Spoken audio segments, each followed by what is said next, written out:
मेरा नाम आयशा है और मेरी उम्र 19 साल है। जब मुझे पता चला कि मेरा होने वाला पति बहुत ही ज्यादा खूबसूरत है, तो मैं हैरान रह गई। लोग कहते हैं ना, हसीन पति और मीठा खरबूजा किस्मत वालों को ही मिलता है। मैं तो सतवे आसमान पे थी उस दिन। अरहान, उसका नाम भी कितना प्यारा था। वो अमीर था, बहादुर था और देखने में ऐसा लगता था जैसे कोई फिल्म का हीरो निकला हो। सुना था उसके साथ किसी से बड़ा झगड़ा हुआ था और उसने उसकी ऐसी पिटाई की थी कि पूरा शहर देख रहा था। वीडियो भी वायरल हो गई थी। मैं सोचती थी, मैं भी किसी से कम नहीं, बहुत खूबसूरत हूँ। हमारी जोड़ी सच में परफेक्ट थी। शादी की तैयारियां शुरू हुई। मोदी इंडस्ट्रीज के मालिक की बेटी की शादी। पूरा शहर झूम उठा था। हर चीज पहली क्लास से भी ऊपर थी। मेरे लिए सब कुछ खुद अरहान ने बनवाया था। बहुत सुंदर, बहुत महंगा। जब मैं उसके घर गई तो उन्होंने मुझे इतना प्यार से अपनाया कि सब हैरान थे। लेकिन शायद हम इतने खुश थे कि हमारी खुशियों को नजर लग गई। बड़ी बड़ी शादियों में ऐसा होता ही है ना। शादी के दिन रात बहुत देर हो चुकी थी। अभी भी बहुत सी रस्में बाकी थी। मुझे खबर मिली कि अरहान अब मेरे कमरे में आ रहा है। मुझे फिर से रेडी किया गया। मेकअप जो खराब हो गया था, वो ठीक किया। उन्होंने कहा, उसको दुल्हन के रूप में देखने का कोई शौक नहीं, रिलैक्स हो जाओ। मैं सिंपल सूट में थी, लेकिन फिर भी इतनी खूबसूरत लग रही थी जैसे कोई पारी। मेरा दिल धड़क रहा था। पहली बार अपने पति से मिलने वाली थी मैं। वो अंदर आया। उसकी चल थोड़ी अजीब थी। मैंने सोचा शायद अमीर लोग ऐसे ही होते हैं। उसने कहा, मैं इन शराब को हाथ भी नहीं लगाता, सेहत से बहुत मोहब्बत है मुझे। लेकिन वो बार बार खांस रहा था। कभी मुंह पे हाथ रख रहा, कभी पेट पे। बोला, इतनी मिठाई खिला दी उन्होंने, पेट में गड़बड़ हो रही है। मैं मुस्कुराई और उसका हाथ पकड़ लिया। तभी अचानक उसको उल्टी आई और वो बेहोश हो गया। मैं चीख पड़ी, लोग दौड़े। उसे तुरंत हॉस्पिटल ले गए। मुझे साथ नहीं जाने दिया। रास्ते में ही उसकी तबीयत बहुत खराब हो गई। डॉक्टर ने जब बताया कि उसको जहर दिया गया है, तो मेरे पैरों तले जमीन खिसक गई। जहर।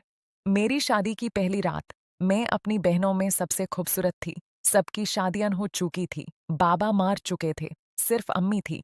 मेरी खूबसूरती की वजह से ये रिश्ता मिला था। और अब ये लोग बोलने लगे, शादी के अगले दिन दुल्हन हॉस्पिटल जाती है। यहाँ तो दुल्हा ही शादी की रात चला गया। फिर डॉक्टर ने कंफर्म किया, जहर। मेरे पैरों ताले जमीन निकाल गई। मैं क्यों उसको जहर देती? लेकिन लोगों ने मुझ पर इल्जाम लगा दिया। अरहान की फैमिली, उसके दुश्मन, सब ने मुझे टारगेट कर लिया। उनका बेटा मर गया और मैं थी उसकी नई दुल्हन। लोग मुझे दयान बोलने लगे। मेरे हाथों में अभी भी सुहाग की मेहंदी थी, आंखों में ख्वाब थे, दिल में अरमान थे। और मेरा दुल्हा चला गया। उसके अंतिम संस्कार हुए।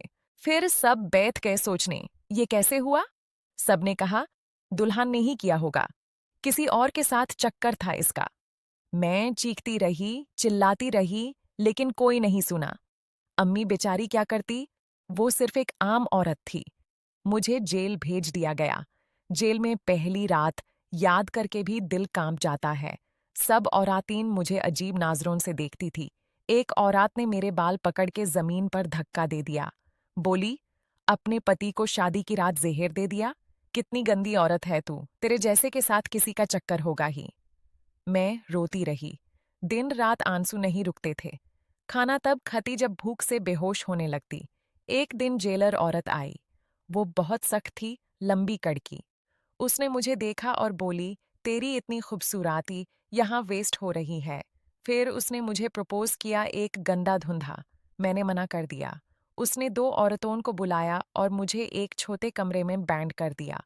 वहां एक आदमी आया, पुलिस वाला लग रहा था। उस रात मेरे साथ जो हुआ उसको सोचकर भी मेरी रूह कांप जाती है। मैं वफादार थी अपने पति के नाम को, उसे सिर्फ आधा घंटा ही मिला था, फिर भी उसको अपना सब कुछ समझ लिया था। दिन गुजरते गए। 2.5 साल बाद एक नई औरत वाली लॉयर ने मेरा केस लाड़ा। उसने सबको समझा दिया कि एक लड़की जो इतने अमीर घर में दुल्हन बानी है, वो पहली रात ही पति को क्यों मरेगी। 11 महीने के ट्रायल के बाद मुझे रिहा कर दिया गया। 1.25 साल से ज्यादा जेल में बिताया था मैंने। बाहर आई तो अब भी खूबसूरत थी, लेकिन अंदर से टूट चुकी थी। घर गई। मेरी तीसरी बहन वहां थी। मैंने उससे गले लगाने की कोशिश की, लेकिन उसने मुझे धक्का दे दिया। बोली, तू यहाँ क्यों आई? तेरे वजह से पूरा खानदान बर्बाद हो गया। अम्मी भी मर गई तेरे इल्जाम सुन सुन के। यह घर मेरा है अब, तू जा यहाँ से। उसने मुझे अंदर तक नहीं आने दिया। रात हो चुकी थी। मैं सड़क पर बैठकर रो रही थी। भूख लगी थी, ठंड लग रही थी। सोच रही थी, अब क्या खुदकुशी कर लूं? तभी एक फकीर दिखा, बूढ़ा सा, डरावना। उसने कहा, मैं तुम्हारे बारे में सब जानता हूँ, मुझसे शादी कर लो। मैं हैरान, लेकिन उस रात मैं इतनी टूटी हुई थी कि मैंने हाँ कर दी। शादी के पेपर्स पे साइन कर दिए। उसने मुझे अपने घर ले गया। एक छोटा सा कमरा, बेड पे स्टेज बना हुआ। उसने कहा, तैयार हो जाओ मेरी दुल्हन। जब वो अंदर आया, मेरा दिल रुक सा गया। वो फकीर नहीं था, वो अरहान था, मेरा अरहान। मैं चीख पड़ी और बेहोश हो गई। होश आया तो वो मेरे पास बैठा था। उसने मेरा मुंह पे हाथ रख के कहा, सुन लो मेरी बात, मैं मरा नहीं था। ज़ेहर दिया था, लेकिन मैं जिंदा था। मैंने डॉक्टर्स को बोला कि मुझे मरा हुआ डिक्लेयर कर दो। मेरे सौतेले भाई बहन और सौतेली माँ ने ये सब किया था प्रॉपर्टी के लिए। उन्होंने मुझे भी टारगेट किया था और तुम्हें भी। मैं 2 साल बेड पे पड़ा रहा। एक दोस्त ने मेरी मदद की। जब मैं ठीक हुआ तो पता चला तुम जेल में हो। मैंने ही उस लॉयर को भेजा था। मैं फकीर बनकर तुम्हारे पीछे पीछे था, ताकि तुम्हें कोई नुकसान ना हो। मैंने उसके गले लगकर फफक कर रो पड़ी। सारे दार्ड, सारे जुल्म एक साथ निकाल आए। उसने मुझे चुप कराया और बोला, अब हम दोनों एक दूसरे के साथ हैं।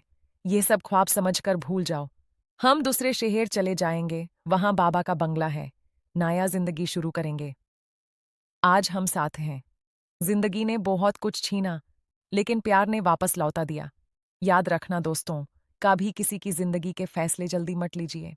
नजर लग सकती है खुशियों को, लेकिन सच्चा प्यार और हकीकत हमेशा जीतती है। अगर आपको ये कहानी पसंद आई हो तो दिल से लाइक कर देना। कमेंट में ज़रूर बताना कि आपको क्या सबसे ज़्यादा छुआ, और चैनल को सब्सक्राइब कर लेना ताकि ऐसी और इमोशनल कहानियाँ आप तक पहुँचती रहें। अल्लाह आप सबकी ज़िंदगियाँ हमेशा खुश रखे।